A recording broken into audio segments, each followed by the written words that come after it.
But what we're doing now is James, he's the dog handler. The dog listens to him, not us.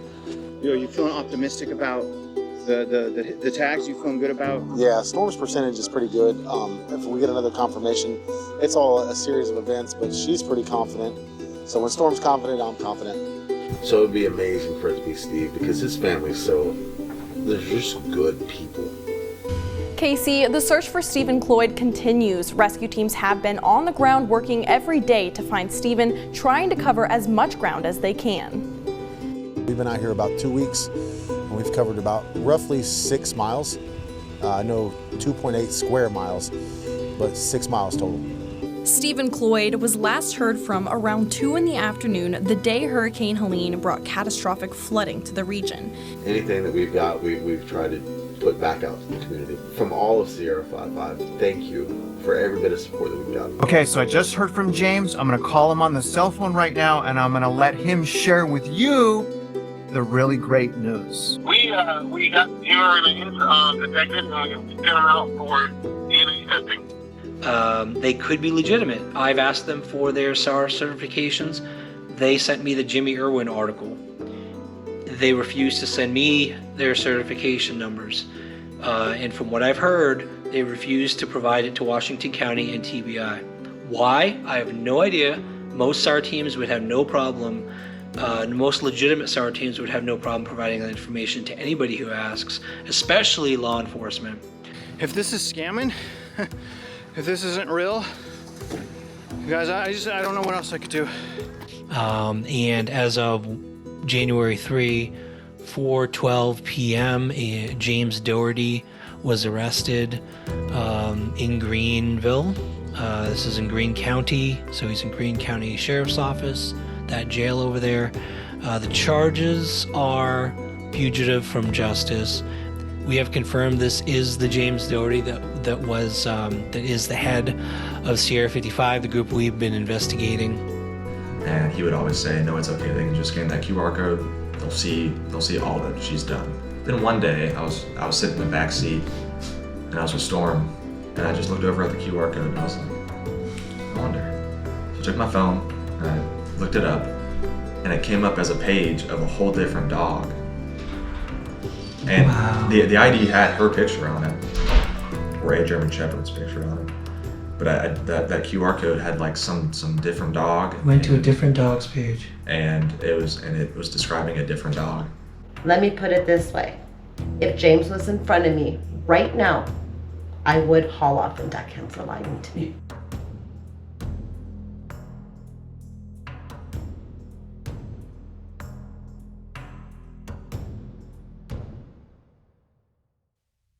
At last, we know that James Daugherty had crafted a fiction so thoroughly that he was able to fool countless people who decided to trust him, even when one red flag after another hinted that James wasn't who he said he was. Even some of the most experienced people in law enforcement and search and rescue. Before we end, there is one last voice that needs to be heard, and that is the wife of Steve Cloyd. The woman hardest hit by James' deceptions and lies. The woman who had pinned her hopes on what appeared to be the only SAR team in the country willing to search for her husband. And that hope disappeared entirely the day that James was arrested. The first thing I do want to say is I lost my sister when just like 2 years ago, so it was a long time ago, and I never liked it when people said I'm sorry for your loss.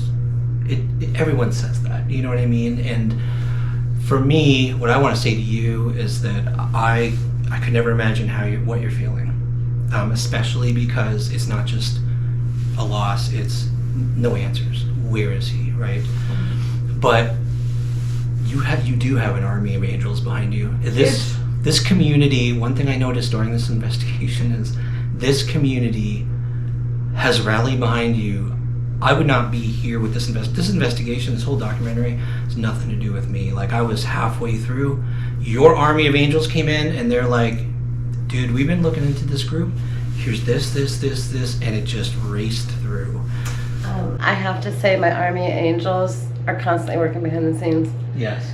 So it may seem like, oh, Kelly's not doing anything. Oh, Kelly's working. Doesn't matter. I spent a week up in Illinois, but I was still working. Oh yeah. And because you know what? This isn't going away. Steve's not here. 2024 was an especially hard year for us because we lost my dad in February. Oh, I'm sorry.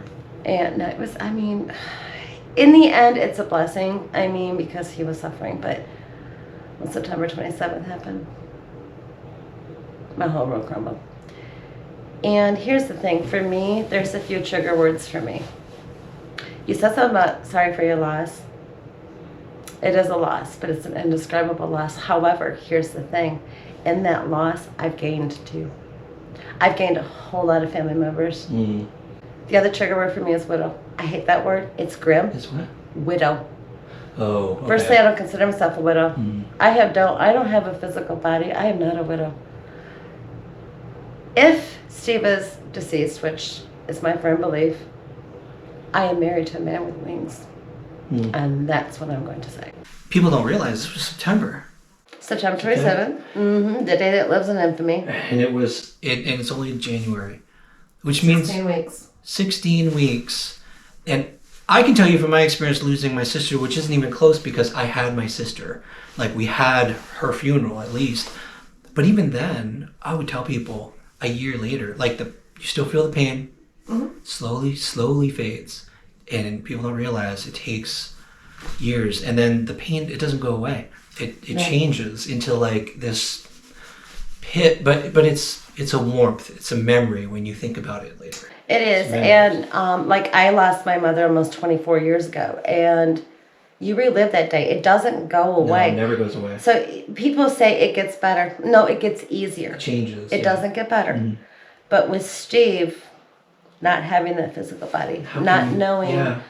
I remember in the first few days, my phone was my constant companion. Just waiting for that call that never came. Oh, yeah. Hearing that there's people stuck on the island. Hearing that there's hubs where they're bringing survivors. Me and my son's going to every single one of those hubs. There was no Steve. As we all know, my last text to Steve was at 2:48. And he says, on the move. So I decided to go home with my coworker. There wasn't a choice. You couldn't get into the area. My brother-in-law got pinned between a mountain and... Yeah. You know, and he was there for several days, actually sleeping in his car. I remember driving to my coworker's house, and she says, how are you feeling? I said, my husband's gone. And she says... You mean you felt it? I did. Wow. I think for me, though, like I said, you've been married 36 years, there's a connection. Yeah, I agree. Steve and I could know what each other was thinking and goodness say without having to physically say it. You just know, right? After 36 years, you already know what they're thinking. Yep. You develop that connection. I just looked at her and I said, no, I mean, he is not of this world anymore. Wasn't going to cover this. I don't want to make you have to relive it. But since you're talking about it, now that you mentioned this, I am wondering, because I don't know what the families of the missing go through in the days after, and you're hoping and you're hoping and you're hoping. Is there a point when you were like, was that the point where you're like, okay, he's gone, I just need to find him now? I think I still had hope. I tried to have hope. Despite that feeling you had. Correct. Okay. Yeah. I mean, you just know. I mean, I didn't feel his energy or spirit anymore. But for me, I think officially it was on day 3. Day 3. Day 3. I remember the following day, sun comes up, sun sets. Nothing. Then the rain moves back in. And that's when I just got that sinking feeling. Yeah. And anytime, even like now with weather, it's weird for me, but I'm always like, is he warm? Is he okay? Wow. Oh my gosh. Is he comfortable? Is he truly okay? Yeah. You really, I got that sense a few days later, especially when we're finally able to access the area. Seeing my beautiful 2016 Jeep sitting there. Okay, well, we're here to talk about Sierra 55 and James. There are 3 things I want to... 3 topics I'd love to cover with you. I'm not sure which order. I'll let you choose the order. I want to talk about James. I want to talk about the team. And then I'd like to talk about just the community, Yes. well, everything else. So where would you like to start? James. Okay, I'll ask it this way. You know everything. Honestly, at this point, because of your Army of Angels, you know everything. You know everything I'm going to share with everyone. So I don't have to recap anything. And now the viewers are caught up, so they understand what you know too. Now that he's locked up, what was your first reaction, actually? If I'm being honest with you, I wasn't surprised. You had suspicions. When that whole thing came out in Unicoi County, Oh, okay. that accusation back then, Even after he apologized? After Jimmy apologized? You still were like, no, there's something. your gut speaks. Mm-hmm. Then when he was arrested, I wasn't surprised. But between that article and his arrest, he was still dealing with you. He was calling you, right? Getting information or whatever. All that stuff was still going on. Were you I'd say I initiated the conversation more than he did, if I'm being honest with you, because we do that search on the 10th. I don't know who this group is. I have no idea who they are. A few days prior, they asked me about, do I have anything with Steve sent? No. That was prior to the 100-person search? Correct. Oh, okay. That's when we had gotten contacted by, honestly can't tell you if it was James or Nolan, but they asked about, do we have anything with Steve sent on it? And I said, no, everything had been washed. But I remembered Been hats, which survived the flood because they were in a van. And there was one specific hat that was in a Ziploc baggie. I did not want to get these hats up. Did not. What was it about the hats? They seem really important to you. Like there's something, I mean, everything he owned I'm sure was important to you, but there's something about these hats. Because they were important to give to my children. They still had Steve sent on them. Yeah. Especially the Minnesota Vikings beanie. It still had Steve sent on it. Mm-hmm. I didn't want to let these hats go. Promised relentlessly they'll be kept safe. They'll be locked up. Yeah. We found that to not be true. These are all hats I bought for my husband, or my sons bought for my husband. My husband hated logo wear. They were very plain. The only logo wear he'd wear is Minnesota Vikings. They were important. To my children, they're worth $1 million a piece. Yeah. To my grandchildren, they're worth $1 million a piece. And now they're gone. So these guys come out there, and I actually had handed out pictures. Now, James allowed me to talk to the crowd, which I did. And I said, I have pictures here. I had pictures. So if they went searching and they were able to find something, this is who they were looking for. Yeah. Okay? Yeah. Nothing was found that day, obviously. Yeah. Nothing. And while I think the volunteers that came out there, these guys looked legit. They did look legit. They looked legit. They had the gear, the dog with the markings, so we thought. And he's standing up there on top of that truck talking and addressing the crowd like he was... He could talk the talk. Oh! Like he definitely looked like he was legit. I believed him. Yeah. I mean, if he'd have said to me, hey, Kelly, the Brooklyn Bridge is available, I would have bought it. Yeah. I mean, he looked that legit. And everybody in that crew, same thing. You had no reason to walk up to him and say, hey, could I see Your credentials. Yeah, no reason to, right? Because at that point, everyone's seeing him looking like he knows what he's doing. Absolutely. The team looks the part. He's got it all. He's got the gear, and I mean, he looked the part to me. And I guess in hindsight, shame on me. You know, I find out they're credentialed after all of this. Ooh, didn't bode well with me. Yeah. I didn't ask these guys to come in anyhow. I didn't ask them. They showed up. Your husband was when they really actually were like, hey, we're going to do SAR. I have a theory on why they honed in on Steve. Why is it? Why do you think they... He made national news. We took to social media immediately. We weren't afraid to talk to the news. We wanted him found. Well, why aren't you going to hone in on somebody who's on national news? Matt did an interview with CNN. He did an interview with Good Morning America. I did it with WCYB and other local affiliates. So why wouldn't you hone in on a flood victim's family? Then you attach yourself to that flood victim's name, that family's name. Well, what's going to happen? More donations, more clicks, They had a GoFundMe, and Have you heard from others in the community who have given Sierra 55, James in particular, money? not money, but I know that some people have given him side-by-sides. I heard something about new vehicles, new gear. Yeah. Here's where it starts to go off the rails for me, is my son calls me one day and says, hey, I just talked to Nolan. Nolan told me that they found human remains. And then I texted Nolan, because to me, if it's not documented, it never happened. Right. I got smart. I learned pretty early on, document everything. So Nolan's telling me, yes, ma'am, absolutely, they found human remains. So I asked James about it. He knows nothing about it, conveniently. He says he knew nothing He about knew it. nothing about it. Then he messages me, or calls me. I'm sorry, he calls me. Says, oh, I know where that came. Because I said to him, do you want to know how I found out about the human remains being found down in Jackson Island? Your boy Nolan told me. Your boy Nolan told Matt. Now at this time, I already know it's not true. You think I'm not going to do my homework? Of course I did my homework. I talked to the necessary officials. I'm not stupid. I say to him, your boy Nolan told us. Oh, I'm going to find out. I'm going to get to the bottom of it. I'm going to find out who said it. Okay, we gotta slow down, because this is, you're helping to fill in a gap that at the end of this documentary I didn't fill in. So you're helping a lot here. What do you think James was pretending to you? Like, didn't want you to know that he knew about this? Correct.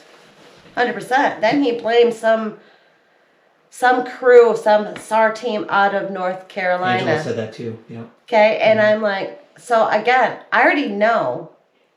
Then we're told, I'm sorry, I'm going to say we, because Matt and I were told this, and other people were told this too, and I'm not going to divulge that information. Okay, yeah.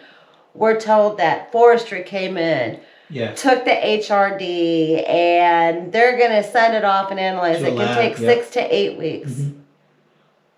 Well, I knew about that too. And actually, I called James out on it. I said, you understand, if that's what y'all did, you called forestry in, you didn't call WCSO. WCSO then calls, who would it become property of? Coroner. Yeah. That area that it's dug up from becomes property of coroner. So if y'all call forestry, you already broke the law. What did you do to find out the truth behind his claim about I found human remains and sent it off to a lab? CID officers with WCSO. I also found out from Chief of Police. Wasn't true. Because they contact that head of forestry. They don't confirm it. So Washington County, not true. Forestry Service, not true. County Coroner, not true. Now I'm also hearing, because remember, I'm thinking Sierra 55 is in here looking for Steve. Yeah. Now I start getting messages about, do you know anybody who needs little homes? Do you know anybody who needs toys? Mm-hmm. Et cetera, et cetera. I'm like, and I actually say to James, I'm not the hub for the needy. Yeah. I said, look around. Everybody in Western North Carolina, there's people in Tennessee still living in tents. Call your local charities. Call your local churches. Why are you asking me? It must have confused you a little too, because I thought their mission was to find Steve. And Nancy Tucker. And then they're starting to do this other. Did he explain why they're doing this other stuff instead of every day going out there and Yes, they did. Actually, what he told me was they were waiting for a dig permit. Well, I did my homework on that one too. I asked, dig permit for what? To get into the debris fields on Jackson Island. Uh-huh.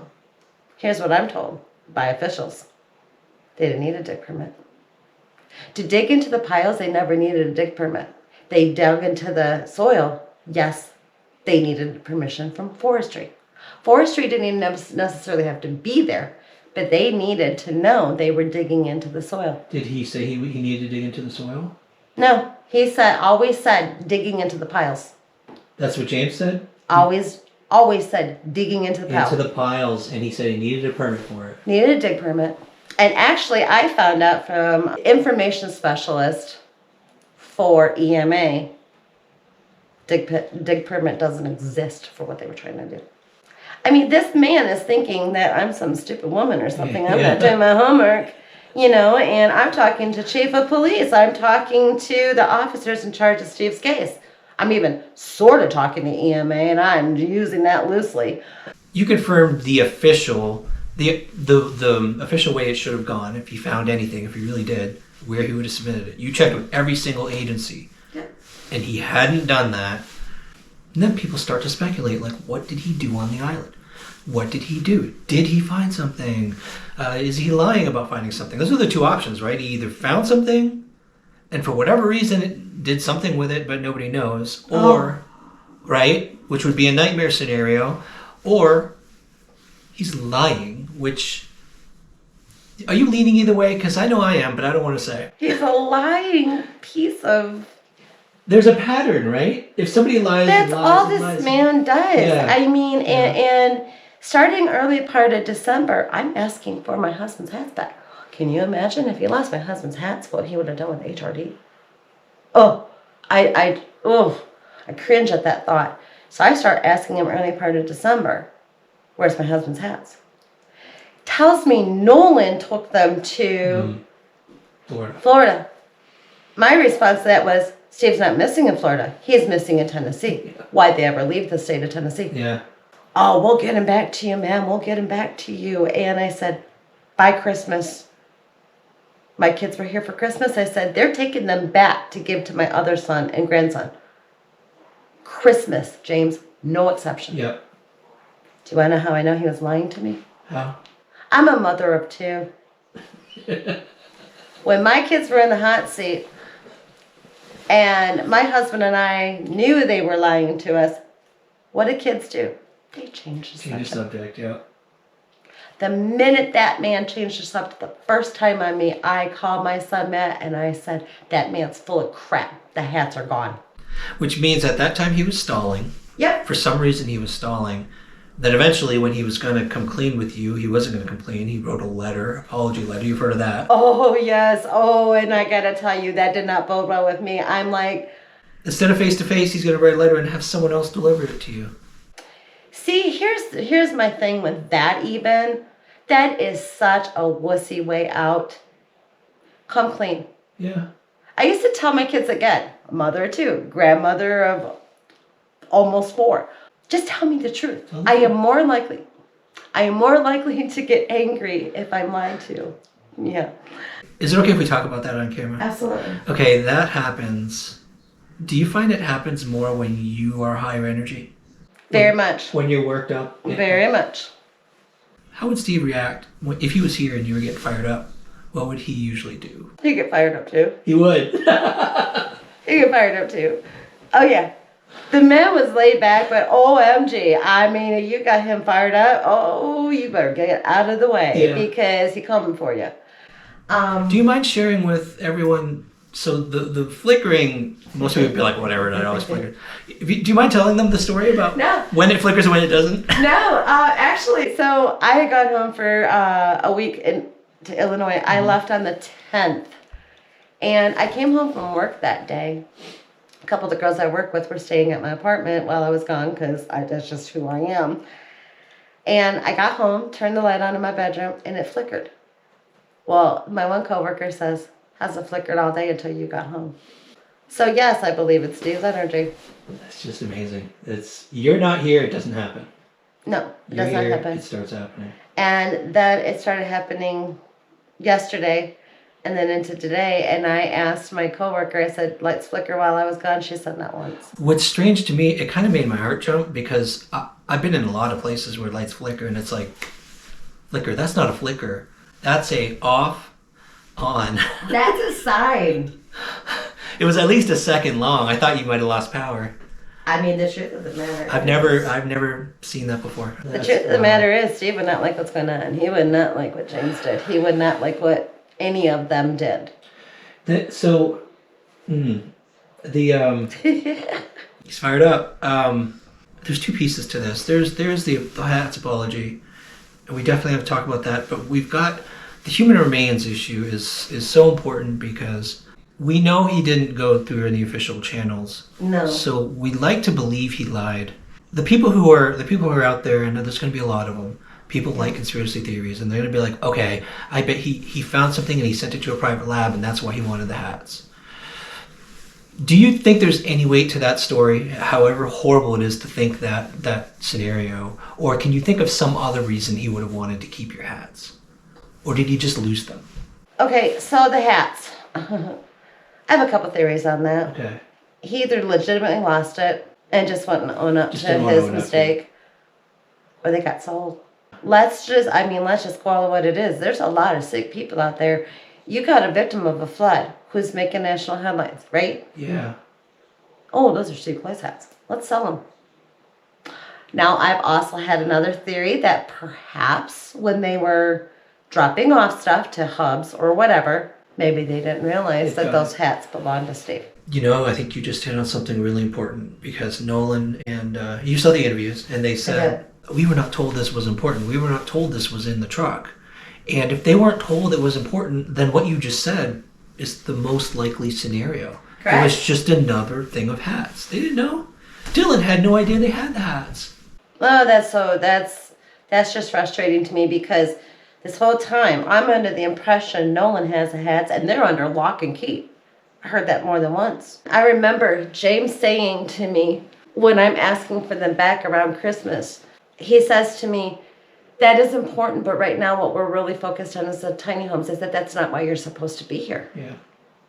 I understand that people need housing and stuff like that, but that's not why you're here. They had a room of donations. They had all these donations. And now I'm just thinking about it, what you just said, and it's scaring me, because there are clothes. There are so many donated clothes. And if only James knew, and Nolan may have known that it was important. I'll be honest. Actually, he did, because he was talking to you. But they could have been mixed in with a room full of clothes. Nolan was the fall guy in all of that. He really was. I don't think he was even aware of them, if I'm being completely honest with you. Just James, then. James was solely responsible. They were handed to him, if I'm not mistaken. That is... I'm not 100% sure who they were handed to, and that's just being real, because I am a straight shooter. Yeah. I don't know who they were handed to, but they were ultimately, if James is the leader, he was responsible. Yes. But he's putting it on Nolan. Yep. Yes, I did watch the Nolan interview, and I believe his sincerity. I believe he feels bad for what happened. Yeah, he does. Here's the thing. I have it in my heart to forgive him, but I'll never forget it. James, going to take me a lot longer to forgive. A lot longer to forgive. And all of the players, because what they did, I will never understand. Yeah. And to not just own up to it, to confess. So his arrest, I expected it. I waited. Like I said to you, when that came out with Unicoi County, I remember sitting there looking at that going, oh my gosh. Before Jimmy Irwin came out with that, warning the community, and then being forced to apologize. Yeah, we know why. Yeah. Did you have suspicions before that, or was that like, what's going on at that moment? I think I did, if I'm being honest with you, because while they looked legit, there just still seemed to be something off. What you have to understand is there were people that came in before that. They were off their rockers. Yeah. As a matter of fact, one of the groups came in and they were conspiracy theorists. I remember them saying that. I remember the title of one of their TikToks was, "Did we find Steve Cloyd?" Well, yes. Their theory was that he was in a cave somewhere with people, children. Are you serious? Who are taking up the street for, you know what? Yeah. Oh yeah, these people were crazy. At the time, we were contacted by a dog team who was certified, had EMA clearance, talked to WCSO, and I'm hearing about this, and I remember talking to this group and coming back to Gary's house and looking at Matt. I'm like, those guys are half-wits at best. I want them gone. He says, well, you know, the dog group's coming. And I said, good, they're gone. And as a matter of fact, we call Washington County Sheriff's Office, and they send out a police officer to question these guys. Good. So then I say to them, we have another team coming in, Washington County Sheriff's Office is working with us, and you're not need to go home. And so I'll be honest, after that team, every team that came in thereafter, I did the raised eyebrows. I had to. Yeah. Some dog groups came out that I understand, forced hits, embryo, or something like that is, from what I heard, like something that would have been in a vial for HRD. You're saying they planted stuff Yes, to get a hit? this is what I understand. For what purpose? Forced hits. On video so they could... Clicks. So I guess, are we settled on, between you and I, confidence level, that James probably, in all the donations in that place, all of the clothes laying around, probably was careless Absolutely. with the hats, lost them. Absolutely. Probably has nothing to do, like people are speculating, nothing to do with his claim of finding human remains. He didn't find anything. He didn't find anything. And the only reason I can say that is because I had that confirmed. Now, if he took them and sent them off to a lab, again, that's illegal. It is illegal. Let's say it was Steve or Nancy Tucker. Now he's got a whole new set of problems on a legal level. I did my homework. I know. Because you took the remains of someone else. Yeah, I did follow the legal protocol. Correct. Exactly. Yeah. So, no, I think he was careless or he sold them. I just do. Like I said, just the constant changing of the subject. I knew he was lying to me. Like I said, to forgive him, it's going to take me a long time. I will never forgive him. And then the way he was going to approach me. To apologize. Sending other people to do what you did wrong. No, Yeah. you own up. We teach our children to confess. We teach our children to do what's right. And yet this 43-year-old man was going to send someone else to do dirty work. Is there anything else on James that you want to, before we move on to the team themselves, is there anything else on James you want to say? I'm glad he finally got caught. I'm glad he finally messed up, and I'm glad he's doing the time. Good. Yeah. 100%. And you know what? May this be a lesson to him and anyone else who wants to come in and defraud people in the face of disaster. Don't try it here. Mm-hmm. Don't try it in a small town. Okay, the team. We got Nolan, we have Chris, and we have Dylan. John, I can't really say Laurel because she's his, they're engaged. Truth of the matter is I don't know too much about Laurel. All I know is the GoFundMe was in her name. Yes. How do you feel about that? The fact that $50,000 of, these are good people from around the country, around the world probably, caring about this case, Steve Cloyd's case, caring about the people around here, and they gave their money, which I believe is mostly gone. What are your thoughts on the GoFundMe? I'll be honest, I never understood it. Okay, here's the thing. There's other teams that came in. They weren't asking for GoFundMe. My dog team specifically, They weren't asking for GoFundMe. Yeah. They came on their own accord. I feel bad for the people who donated. I remember seeing one donor $5,000. I'd be livid if I was that person. Yeah. And now this person, this leader of Sierra 55 is being arrested. Mm-hmm. I'd be livid. I remember telling James, you are never to use the name Steve Cloyd or Cloyd in fundraising. Because that video came out where they're talking about how they're out searching for a man named Steven Cloyd. And at the end of that video is when they talk about having found HRD. Yes. That's when I said to him, you are never to use Steve Cloyd's name or the name Cloyd for any kind of fundraising, because if you do, we're going to have a whole new set of problems. So it was after that video that I think it got 300,000 views. Uh-huh. And that's when you seen, I watched it. I watched their GoFundMe go from like 20-something thousand up to almost $58,000, $57,600 and something. That video was the one that probably did most of that. Bingo. Wow. See, here's the thing, is when these teams come in, you as a family are so desperate to find your loved one. You want them home.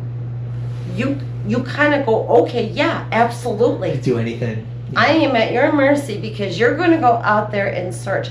I think the saddest thing I heard after James was arrested came from a member of the Tucker family.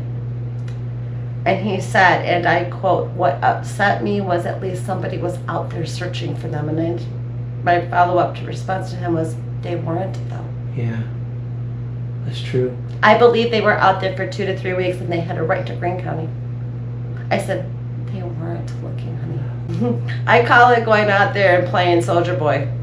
Yeah. That's exactly what they were doing. But I'm like, this was somebody important to us. It didn't mean anything to you, but this was the matriarch and our patriarch of our family.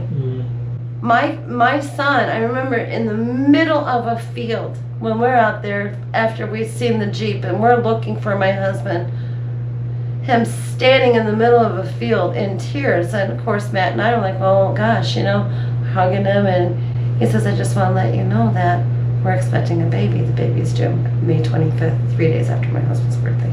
Oh, wow. Oh my gosh. So to me, just another missing man. No, he's not. Yeah. No, he's not. And how dare you do what you did? Yeah. How dare you? And when I seen the videos, I have a big problem with another person that really wasn't on Sierra 5-5. And I think you and I both knew what I'm talking about. Travis. What are your thoughts on Travis? This is a person I have no idea who he is, right? He's just reaching out to me. Wait, Real Estate Mindset, Travis Spencer reached out to you. Yeah, he reached out to me. After, well, that must have been after I seen that one video. He reaches out to me via messenger. Says something about, I would love to take you to areas like Swannanoa and all of the areas that are devastated. Would you be interested in doing a GoFundMe? I said I had one. I didn't even want to do the first one. I wasn't even in charge of my own GoFundMe. My daughter-in-law and my best friend took care of it. So I wanted nothing to do with it. He said, would you be interested in reopening that GoFundMe? I said, I don't want to talk about it. You go ahead and talk to Matt and my daughter-in-law. And I said, and I'll be darned if I'm going into areas like Swannanoa, Asheville, that have been decimated and asking for money. That is not going to happen. Yeah. And if I tour the area, I'm doing it on my own accord. I don't need you there with me. I said, yes, that is something I want to do. I said, but I don't need you by my side to do that. Right. I'm a strong, independent woman. Then he says to me, I'd love to do an interview with you. Why? And I actually say, why? What did he say? So we can get your story out there. I said, my story's out there. Okay? Now this is my favorite suggestion. Okay, at the time my husband's been missing 7-ish weeks. Almost 8 weeks. Yeah. Love to take you out to dinner. So my response was this: A, no, I have a dog. B, no, I'm not going to dinner with you. Well, I want to get together and do an interview with you. We can do it at your place. He wanted to do it here. I said, absolutely not. And I think he thought, well, okay, if Kelly agrees to go to dinner. And I, in my mind, as a 36-year married woman and a husband missing, oh, yeah, that will look wonderful. And again, the only thing I'm thinking about in the back of my mind is, well, sure you want Keli Cloyd attached to your, what was it? What's his? Real Estate Mindset. Real Estate Mindset. And Sierra 5-5. Of course you want that name attached. And of course you want us to do a GoFundMe. Oh, Travis sets it up. So I said, you're going to talk to Matt and Alex about it. Well, Matt didn't want to talk to him about it either. He just did not. And so then it was in December. He messages me one day and says, if you want your story, if in capital letters, if you want your story out, let me know. My wife and children need me at home. I said, if I want my story out, unless you are blind or stupid, that story is everywhere. And you know what, Travis? I'll tell it on my time, my terms, to whom I want. Yeah. I don't need you. I said, I suggest you go ahead and go back home to Texas to be with your family. That's where you're needed, not here. It was his decision to call up James at the end of that video, which you mentioned already. Calls him up. Got my viewers here. Tell everyone the good news. And of course, news. Then James is like, I know, right? The wording. Good news. Like, it's that's not good news. you don't think about it a lot. Look, see, in that moment, when I told you the wording he used, as not a family member, it's hard to imagine watching these videos and hearing the words used when, like you just said, this isn't just a missing person. This is my husband. This is a father. And I don't think many YouTubers stop and think every word I say is important. Everything I do is important. How I interact with the family is important. Like being respectful. And it's easy to screw up. These are humans. These are not clicks. And to me, good news is Steve was found alive. Good news is not, oh, we found human remains. When I found out the hats were gone, I dropped to my knees and wept. Because he had no idea what those meant to me and my children. The Minnesota Vikings hat, I could still smell Steven. Yeah. And everything else had been washed. I dropped to my knees and I said, this is impossible. But yet I knew it. I knew it. I knew I had been lied and deceived the entire time. Since the search until the truth came out. But I think if he would have just owned up, I wouldn't be as angry.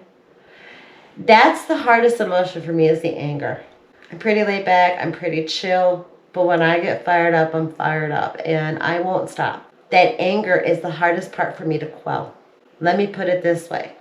If James was in front of me right now, I would haul off and deck him for lying to me. You would punch him. I would hurt him and happily do the time. And no, I'd get bailed out, however, because I'm sure there'd be a line of people right behind me ready to deck him. Yeah. The thing is I'm going to talk about Nolan. I believe he's a young man who got caught up in something and had no idea. Yeah.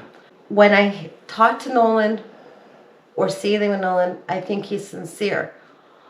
But then I think back to the day of the search, him walking around like he was King B. What do you mean? Oh, because of that? Wearing the SAR hat, the gear, being on the phone the whole time. I remember on multiple occasions trying to introduce myself to him. And he was playing Army Boy out there too that day. Does it help at all with the boys, as Angela calls them, or the kids? Does it help at all to know that they were manipulated into that mindset? Like he believed he was Kingpin. He believed he was SAR. He thought he was second in command. Does that help you at all with it does. The anger toward them? It does. The thing Nolan needs to understand is I forgive him. It's okay. You know, I know he's a man of God, and I believe he came in trying to help. Yeah. And unfortunately got wrapped up with scam artists. I believe him, and my heart does go out to him. And actually, via messenger or text the other day, I did tell him that I pray for his heart and soul. Oh, that's nice to hear. I told him I pray for the hearts and soul of everybody, and I said, you have my heart. I do believe these guys got duped by somebody who played a really good acting role. And looked the part, looked legitimate. He fooled a lot of people. But I can't sit here and say to you I have hate in my heart for them. But I do pray for their hearts, and I do pray for their souls, especially James. He's going to need some redemption at the end. He's going to need major redemption. Do not come in here unless, and if you can't get a hold of EMA, then you wait. As much as I want people out there, I don't want anyone to go through this. I don't want people to donate $57,000 for scammers. Yep. Because I'll be honest with you, there's almost a little part of me that feels responsible for this. And that's crap. Part of you feels responsible. Because they're raising funds in the name of SAR. My husband. Yeah.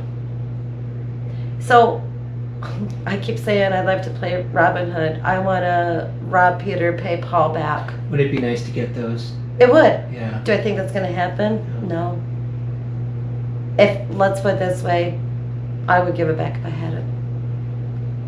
Because these people did it to try to help SR group, to help them find the missing. And all they did was find the bottom of their own pocketbooks. All they did was spend money, new vehicles, and I'm driving around in an old car. I never thought I'd hear the words come out of your mouth that you feel responsible. Like that's crazy. That's how it feels. And I think that's crap, but it's just how I feel. I mean, and I shouldn't have to feel that way. You shouldn't have to feel that way. But that's how it feels. Because they came in and duped my family and duped $57,000 worth of people. Here's the thing I'm going to say, because I said it too, in hindsight, looking back, I should have said, let me see it. Yes. But even Angela, I know she talked to them about, because they had met at the corner store, I believe. Yep. And she asked them what they were doing, who they were, asked if they were SAR. And she was with a detective. Correct. Who should have asked, right? But I think, again, Angela, the day I met her until now, has been a fierce warrior. Fierce warrior. She's very sweet too. And she had nothing but the purest intentions. I met her the week prior to that search out there. She was going to reach out to Cherokee Nation because they may have had to dig or go on to Cherokee land, and she was going to reach out to Cherokee Nation because her mother's Cherokee. Yeah. And which I remember thinking, oh my goodness, because I know Steve was part Cherokee and Blackfoot. So I'm thinking, well, how perfect is this? Yeah, wow. And so Angela did her best. Angela was trying. Everyone was trying. Everyone wanted to find Steve and Nancy. So I don't want anyone to feel bad, and even myself now, really, for not asking for credentials, for not asking those necessary questions. We wanted them found. If anything, I thank them for not backing them up, because at least for a couple of weeks, somebody was looking. It's more than I can say for county and state. True. Here's the thing I keep saying. Will Steve and Nancy be found? Sure. There could be a million people out there, and it doesn't matter. It's when Steve, Nancy, and God are ready. It is that simple. Divine timing. We're not in control. Yeah. We know this now, don't we? If we learn nothing else out of that, we are not in control. However, scammers, beware. Don't come into a small city and think you can screw us over, because we're on you. Yeah. And remember, the Cloyd family's got a group of armies. Oh yeah, Army of Angels. And angels. But they're not just out there for the Cloyd family, they're out there for the Tucker family and every other family missing in Tennessee. In North Tennessee Carolina. and Western North Carolina, absolutely. So Yeah. don't think for a minute we're letting our guards down, and they are vetting everybody. I am vetting everybody. Yep. Beware, have your credentials ready. The Jimmy Irwin thing that happened.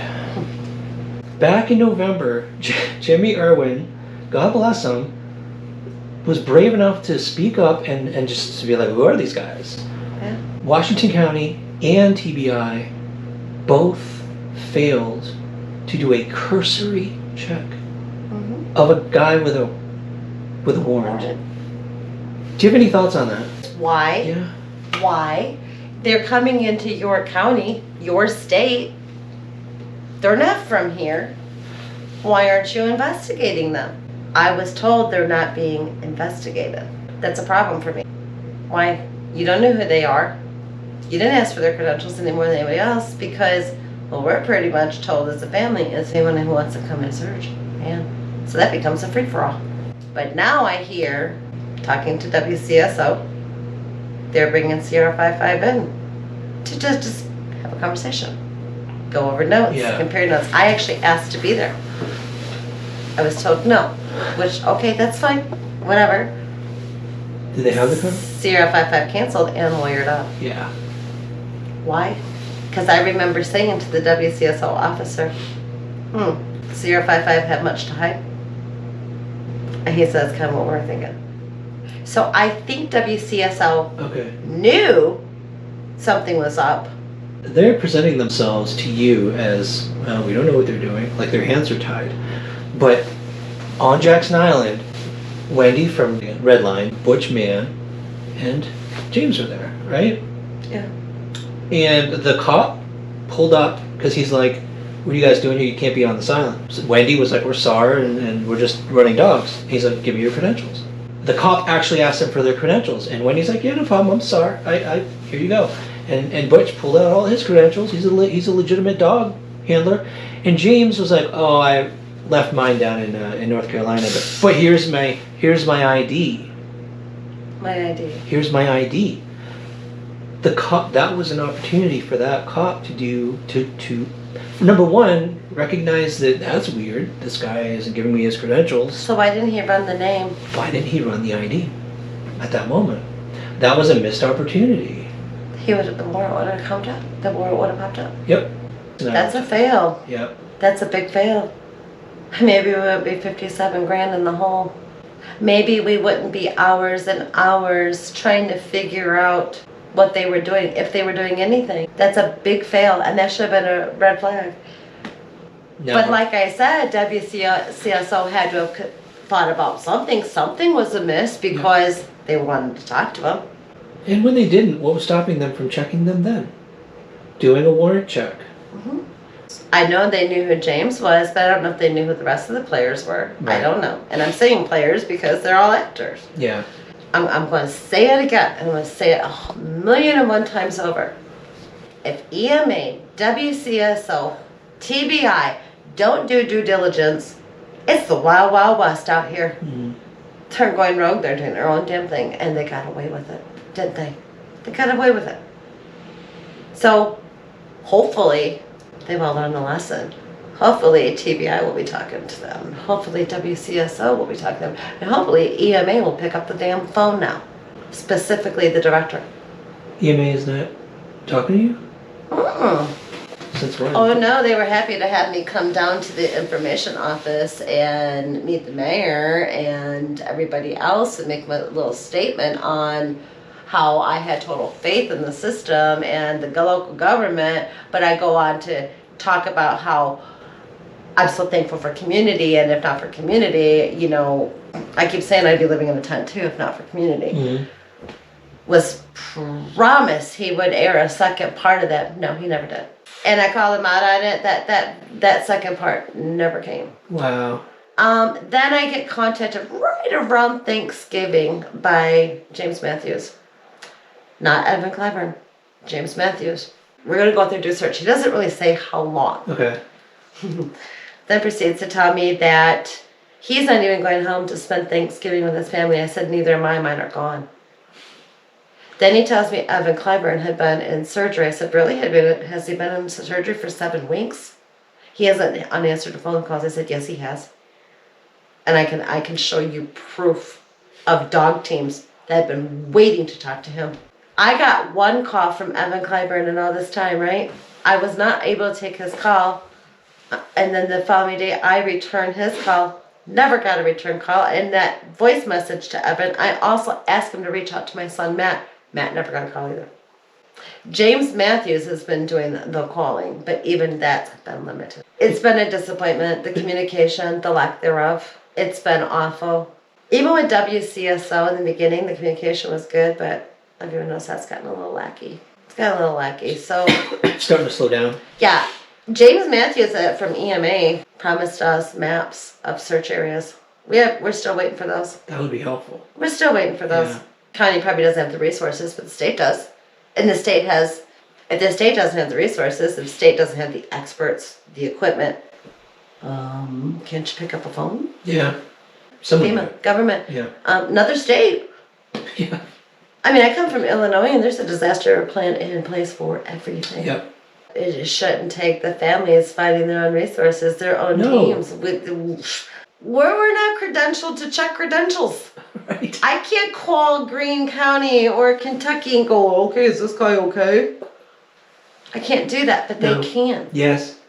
They can. I have been promised over and over and over, including the governor. Oh, Mrs. Clay, we're not going to give up until we find them. Where are you? The governor of Tennessee told you that? Oh, yeah. Oh, yeah. Governor, mayor, EMA, they've all told me that. And yet I see nobody out there. So And then here's the thing. Perhaps they are out there searching, but they're not communicating that with us. Nobody's communicating with the Cloyd family. no, they... And they're probably Yeah. not communicating with the Tucker family either. And you're not hearing from anybody. Still waiting for the maps I was promised in November. Still waiting. And I remember being said, it was actually said to me, well, I'm not sure how to get it to you. I said, I don't know, here's an idea, hard copy it, mail it to me. Email it to me. Novel idea. See that? Still waiting. I don't understand that. And that was before Thanksgiving, a couple days before Thanksgiving, because then that weekend they do a search with that retired officer out of Greene County. And it's almost like EMA took credit for that search. It wasn't EMA that brought him in. I can tell you that right now. They worked with him. WCO? It was private people who reached out to that retired officer. I even spoke to that retired officer back in October.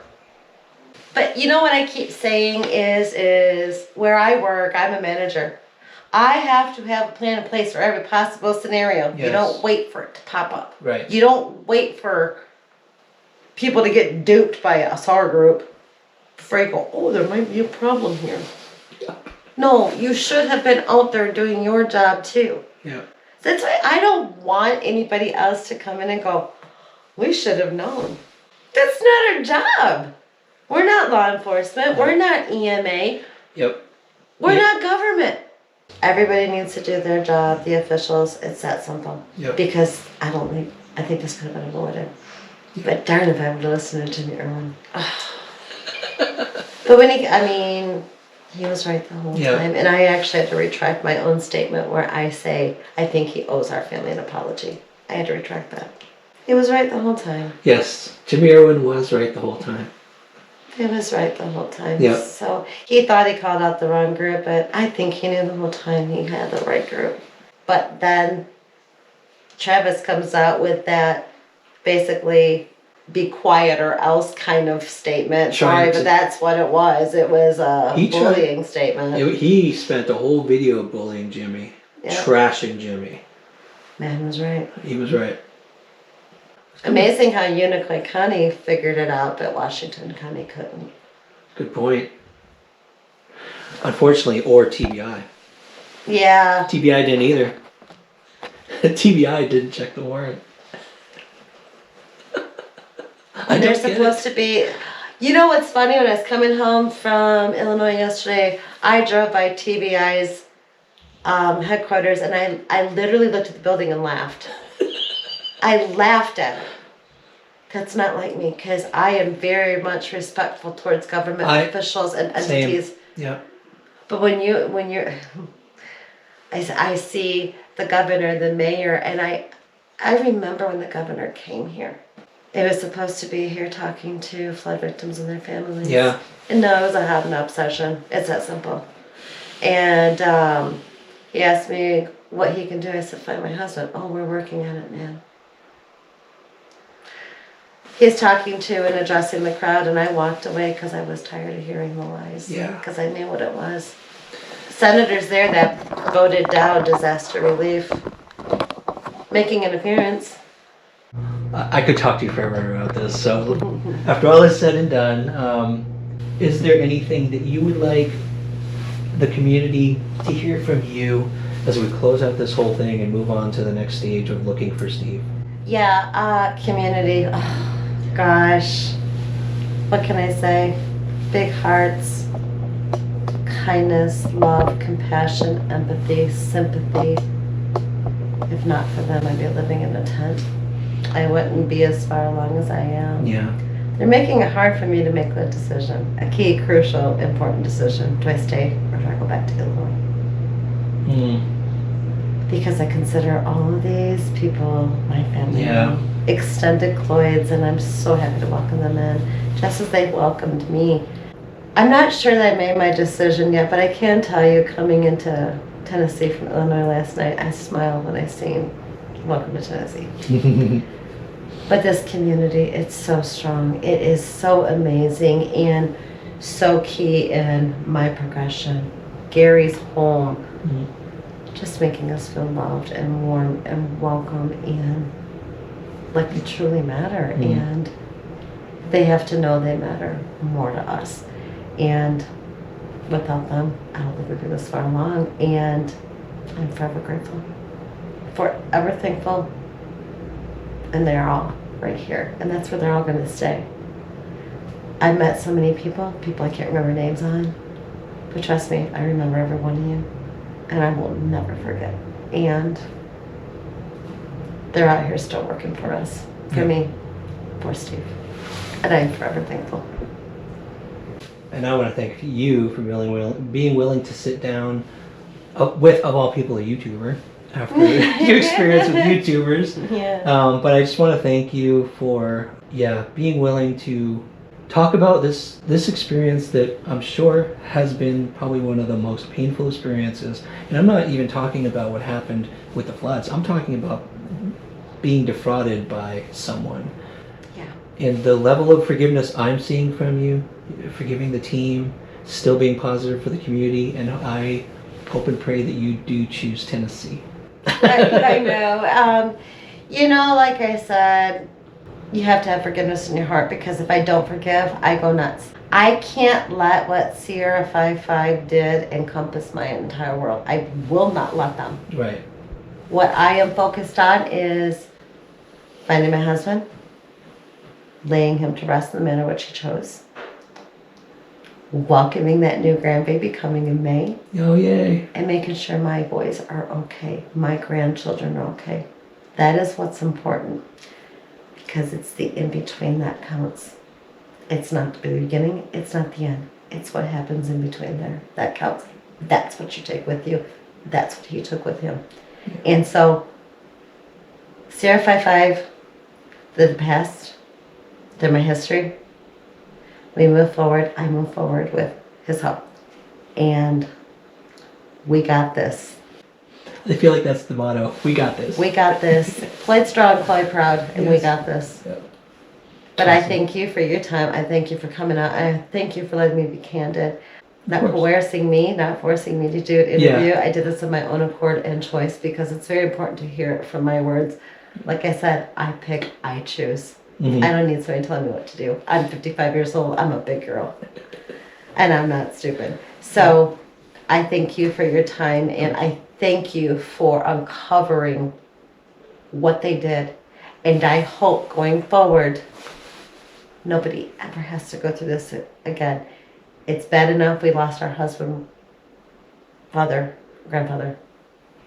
But then to be duped by something like this, going forward, we need stricter rules in place. We need these people to do their job.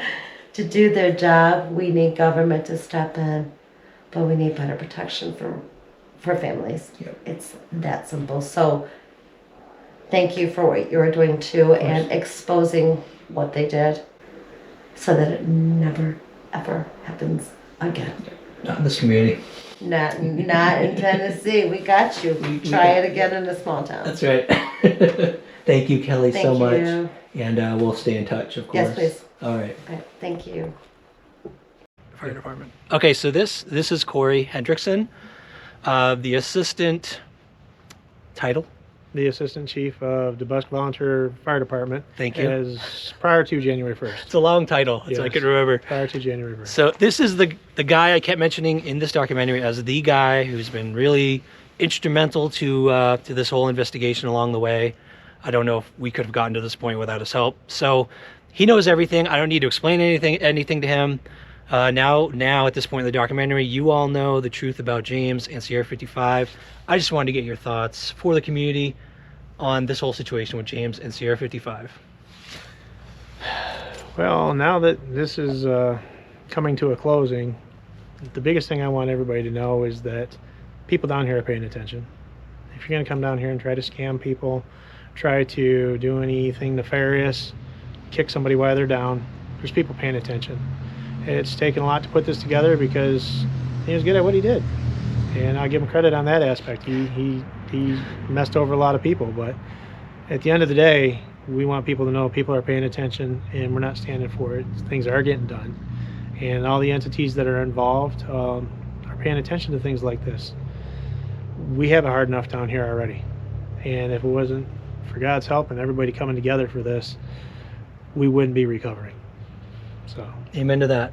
Thank you for your help with all of this too. This was long, a lot of work. well, likewise, thank you for getting the word out. Yeah, absolutely. All right. Thank you, Corey. Appreciate you. Good luck with everything. Appreciate it. All right. There are a few more loose threads that need to be closed out as part of this investigation. You've heard the name Wendy and Redline Initiatives a few times in this documentary. Redline Initiatives was actually in the area and noticed that Storm was exhausted and overworked, so they called in Butch Mann to bring his dogs in and help with the Jackson Island search. Wendy Williams at Redline Initiatives actually took the team out for dinner to kind of feel them out because they had their own suspicions about the team, and they got the team, other than James, to admit that none of them were SAR certified. Wendy also noted to me on the phone that all of the people that they had warned about Sierra 55 included churches, nonprofits, and others. The only person they said who they warned about Sierra 55 who listened and investigated, continued to investigate, was Corey Hendrickson. There isn't much more that needs to be said about this story. I believe Keli Cloyd said it all. I did reach out to Travis Spencer of the Real Estate Mindset channel for comment or an interview, and he did not respond. I reached out to Laurel to get her and James' side of this story, and she did not respond. I reached out to TBI for a comment about why they didn't run a simple cursory background check on James Daugherty when Jimmy Irwin and Corey Hendrickson first alerted them to the situation. On January 21st, I received the following response from Leslie Earhart. Per state law, in order for the TBI to open an investigation, such as the one referenced in your email, we would have to receive a request from the District Attorney General. At this time, we have not been requested to open a criminal investigation into allegations involving James Daugherty or Sierra 55. Any questions regarding the arrest of James Daugherty should be directed to the Greene County Sheriff's Office, as that was the arresting agency. To those who donated and lost it all, what I would like to say is please let this be a lesson. Don't throw your money at charisma or sensational claims or unproven stories. Ask for proof. Ask for evidence. Confirm the integrity of those you give money to by understanding where they came from, who they are, and what people are saying about them.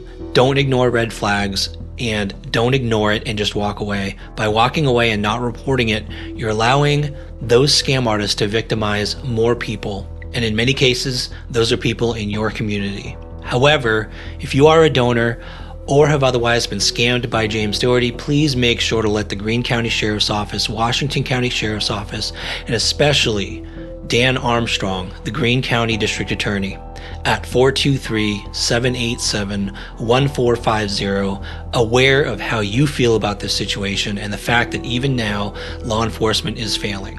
They've failed the Cloyd family, they've failed the Tucker family, and quite honestly, they've failed all of Eastern Tennessee. Jen and I have always wondered why a missing persons case like Summer Wells has gone over 3 years without a single lead, and I think now we understand.